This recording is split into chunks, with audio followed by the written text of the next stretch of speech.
Greetings, Dots. I am Dr. Doom, and I bid you welcome to the first episode of Data and Doctor Doom. Data and Doctor Doom. My name is MJ Hibbett. Hello.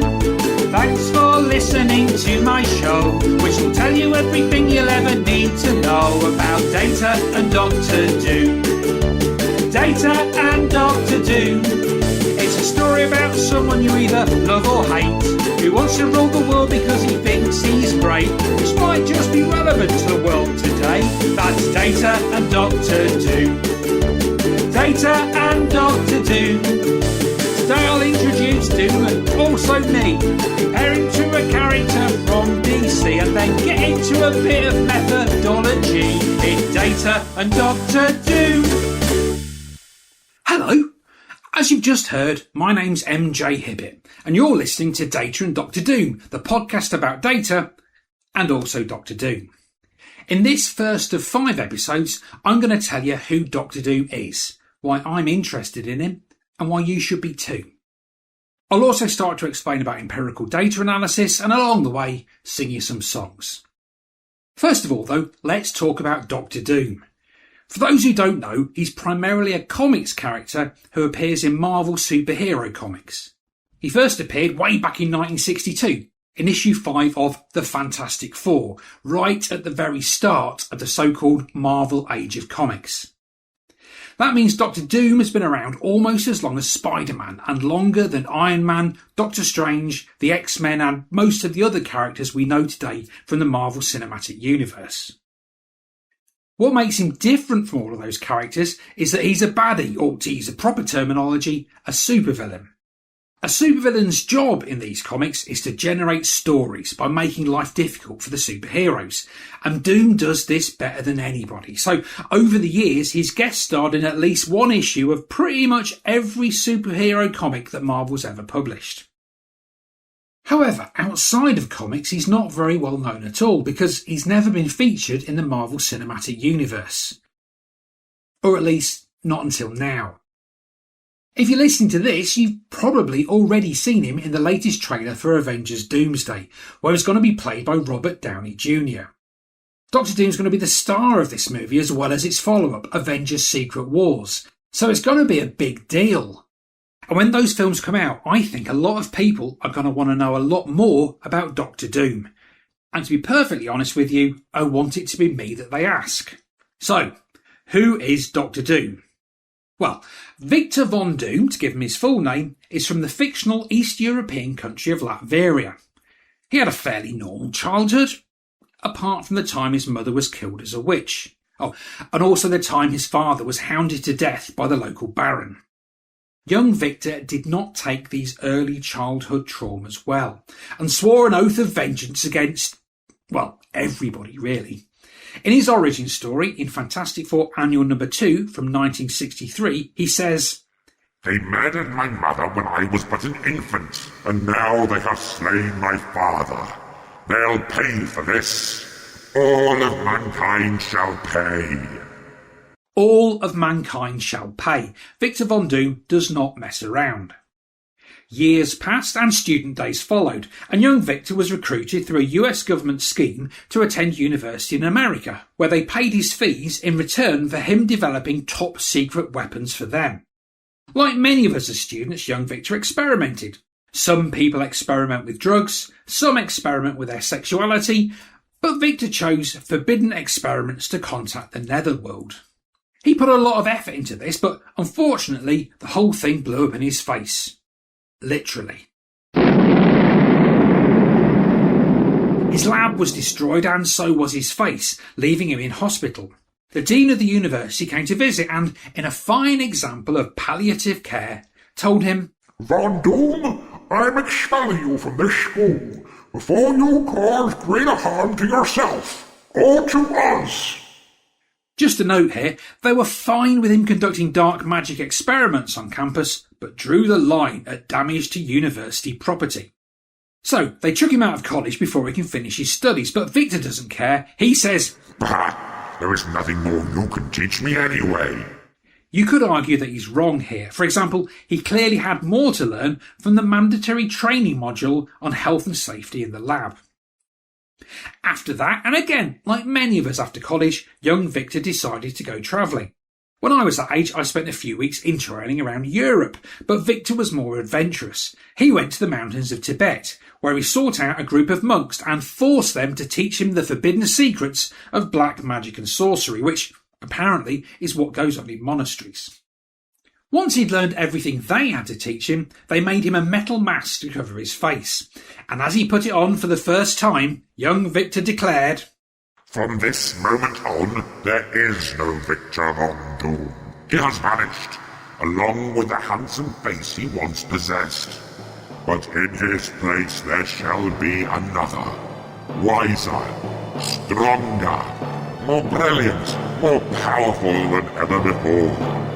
From this moment on, I shall be known as Dr. Doom." So, just to be clear here, we've already established that Victor Von Doom was thrown out of college before finishing his studies. So we know that he definitely does not have a PhD. And yet, he still calls himself Dr. Doom. And that, for me, is the main thing that makes him a baddie.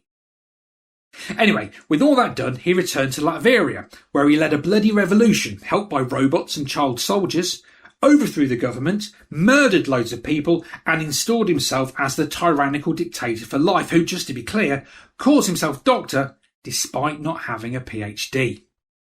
So, that's Dr. Doom's secret origin story, and there may be some of you listening to this, perhaps from, the BBC for instance, who are thinking, this is all well and good.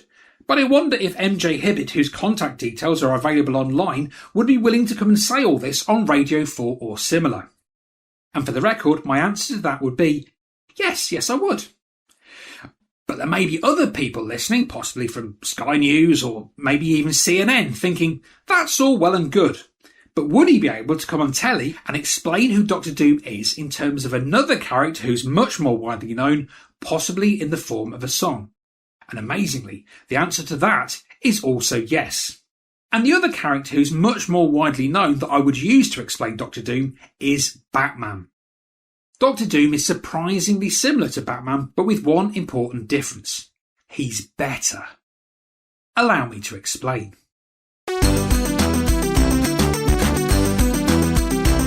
When Bruce Wayne's parents both got killed, they left him loads of cash, which he spent on gadgets, armoured cars and dressing up like a bat. By day he plays a playboy, but when nighttime falls at last, he tries to exorcise his pain by beating up the working class. And if that sounds exactly like what rich people would do, then I've another character to introduce to you. He's like Batman but better. He's Bruce Wayne rectified. He's Dr. Doom and I'm telling you, he's Batman but done right, Batman done right. When Victor Von Doom's mum and dad were murdered by the state, he swore an oath to take revenge and make all mankind pay. He fought the aristocracy and overthrew their rule. He governed for the people and was generally quite cool. He wiped out crime and poverty and made his nation safe. And all his subjects had to do was utterly obey. He's like Batman but better. He's Bruce Wayne rectified. He's Dr. Doom and I'm telling you, he's Batman but done right, Batman done right. So while Bruce Wayne's pretending that he wants to talk to girls, Vic Von Doom's defending Latveria from the whole wide world. And while Batman has his demons, Dr. Doom does as well, except his demons are literally demons and they're torturing his mother in hell, which does at least go some way to explaining the fact he is a little bit of a megalomaniac. And he's like Batman but better. He's Bruce Wayne rectified. He's Dr. Doom and I'm telling you, he's Batman but done right, Batman done right. He's Dr. Doom. Find out all about why Dr. Doom is better than the accursed Batman in Data and Dr. Doom, the zine. Available from www.dataanddrdoom.com. So that's Dr. Doom. But there may be others listening, maybe from GB News for instance, who are thinking, this is all well and good, but here at GB News, we believe in impartiality and factual accuracy. So we're not going to put just any old idiot on the telly to spout his opinions. So why should we trust what this guy says? It's an excellent question, and I'd like to answer it by telling you my own secret origin story. I am from the non-fictional East Midlands city of Peterborough. I had a fairly normal childhood. None of my parents were involved with the dark arts, and they were largely untroubled by the local aristocracy. I did, however, develop an obsession with comics. Like most British people of my generation, I started reading humour comics like The Beano, Whizzer and Chips, and Crazy at the age of about 6. This gave me a healthy weekly dose of extreme violence, poverty, hunger, and class conflict. And if you'd like to know more about all that, I would highly recommend listening to my other podcast, which I do with the poet and comedian John Dredge. What's the podcast called, John? It's the Funny Comics Fan Club. Thanks, John. A couple of years later, I moved on to action-based comics like 2000 AD, Marvel UK and Warrior magazine, which gave me a healthy weekly or monthly dose of extreme violence, sexual innuendo, purple prose and class conflict. And if you'd like to know more about all that, well, keep listening to this. At that time, there wasn't a proper distribution deal for American comics in the UK. Newsagents would order a certain number of issues and they'd take whatever they were given. So if you wanted a specific issue of a comic, you'd have to walk all around town to the shops that had them to see what they got that month. However, also around that time, specialist comic shops were starting to open, and amazingly, we got one in Peterborough. I say amazingly because Peterborough was not known as a hotbed of cultural activity. So when that shop opened, me and my friends were very, very excited.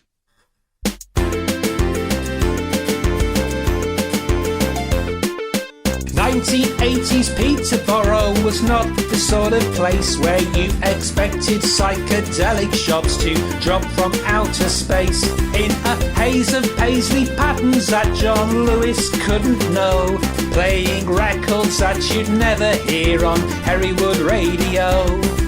Arriving like a mission sent to summon the new age, came a wizard, his wife and his brother-in-law. They were Pete and Jane and Dave. The House on the Borderland was this Nirvana's name. After the House on the Borderland, nothing would be the same, selling various ephemera of a countercultural kind. The House on the Borderland blew my tiny mind. Me and Paddy, Sanjeev, Steve and Millage in groups of 2s and 3s would make the lunchtime pilgrimage down to Gladstone Street, to a strangely smelling wonderland where Pete purveyed a wealth of American comics 3 months before they reached newsagent shelves. There were fanzines that revealed to me new ways to read the world. Also Love and Rockets, Watchmen, Nexus and Dark Knight Returns. At the House on the Borderland, my pocket money flew. To the House on the Borderland, my dinner money too. From outside it might seem dingy, but it shone a rainbow light. From the House on the Borderland into another life. Beyond a job at Pearl Assurance or career at Thomas Cook, from the ideas that we found, their new horizons opened up when I was working on my PhD concerning Doctor Doom. The text I analysed remind me of that ill-lit room. The shop shut down 10 years ago, Pete passed away. Peterborough has craft beer bars now and a vegan cafe. Marks and Sparks sell tie-dyed t-shirts. Alan Moore is on TV. Superhero stories belong to the world now, not just me. No one needs to walk a mile to a special kind of shop. To hear a view that's different or to smell a smell that's odd. But the house on the borderland is open in my heart, because the house on the borderland is where all this stuff starts, between the fence and the future, between conformity and not. The house on the borderland was more than just a shop. It was an amazing place. Sadly, it closed down years ago, but those of us who went will never forget it, despite the large amount of second-hand marijuana smoke we inhaled while we were in there. Years passed and student days followed, and young me was recruited through a UK government scheme called Clearing to attend Polytechnic in Leicester, where the council paid my fees in return for me not being in the unemployment statistics. And for those too young to remember what a polytechnic was, it's basically the same as a university, but for cool people. Like many of us as students, young me experimented. Some people experiment with drugs, some with forbidden experiments to contact the netherworld, but I chose amateur dramatics. This blew up in my face. Not literally, it just made me pretty much unemployable. So, like many unemployable people, I went to work in higher education. I worked in epidemiology, that's medical statistics, for about 25 years, first at the University of Leicester and then at Birkbeck College in London. Medical statistics is a very, very important field of academic inquiry, but if, like me, you're not very good at it, it's also a quite boring one. And so I decided to go travelling. I went to the University of the Arts London, where I sought out a group of academics and forced them to teach me the forbidden secrets of comics studies, which is apparently what goes on in art colleges. Once I'd learned everything they had to teach me, they gave me some letters to add to my name, and when I put them onto my debit card for the first time, I declared, "From this moment on, there is no MJ Hibbett. He has vanished, along with the handsome face he once possessed. In his place there shall be another, wiser, stronger, more brilliant, more powerful than ever before. From this moment on, I shall be known as Doctor of Dr. Doom." So that's me. In summary, I am in no way like Batman. And to be fair, I'm also in no way like Dr. Doom, because I do have a PhD. And it's this that makes me not just the world's leading academic expert on Dr. Doom, but also the world's only academic expert on Dr. Doom. I also wrote a book based on my PhD thesis, which is currently available to buy. In fact, it's currently very available to buy. Rarely has a book been quite as available as my book. Now, the main title of that book was Data and Dr. Doom, which is obviously also the title of this podcast. But it's the subtitle of the book which tells us what's actually in it, and also what's in the podcast. And that subtitle goes a little something like this. An empirical approach to transmedia characters. So what does that subtitle signify? I'd better explain it, as it will form the basis of what this project seeks to quantify. An empirical approach means that it is based on evidence and not just something what someone made up. So if somebody else comes along and repeats the experiments, they should always get the same results. An empirical approach to transmedia characters. I'm halfway through explaining what it means. I've told you it's reliable, now I'll show it's applicable to this type of fictional being. Transmedia is when a story crosses many media and characters exist in the same world. Star Wars, Star Trek, Doctor Who, DC and the MCU are good examples of how it all works. An empirical approach to transmedia characters, that is basically what it all means.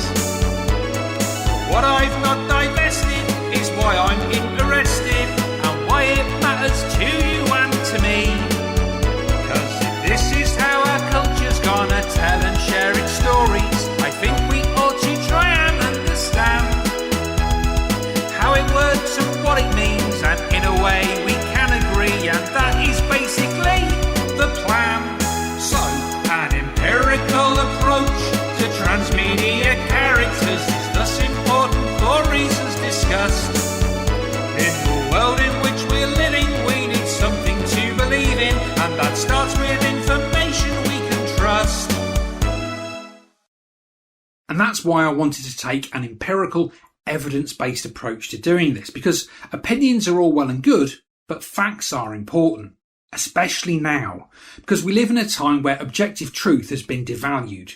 You only have to look at the news to see people in power telling obvious and blatant lies, without any worry about what happens when they're found out. So that's why I wanted to use an evidence-based approach for my research. Now, that may seem like an obvious thing to do, but it's not always the case in the arts and humanities, where a lot of stuff is very much based on what somebody thought that one time. Philosophy is, by definition, what somebody thought that one time, except, of course, when it's what somebody else thinks about what that person really meant that one time. But why did I choose Dr. Doom as the focus for my research? Why look at transmedia characters at all, and how was I actually going to go about doing all of this? Well, the answer to these questions and many more will be in the next episode of Data and Dr. Doom. Data and Dr. Doom. We've learnt about Dr. Doom's origin and how and where my love of superheroes begins, with some utterly unbiased Batman reasoning in Data and Dr. Doom. Data and Dr. Doom. We introduce the concept of transmedia and why using evidence is a good idea. There'll be more of all this next time, so do come back here for Data and Dr. Doom. So concludes episode 1 of Data and Dr. Doom. Read more at www.dataanddrdoom.com. And do not forget to like, subscribe. Doom commands it.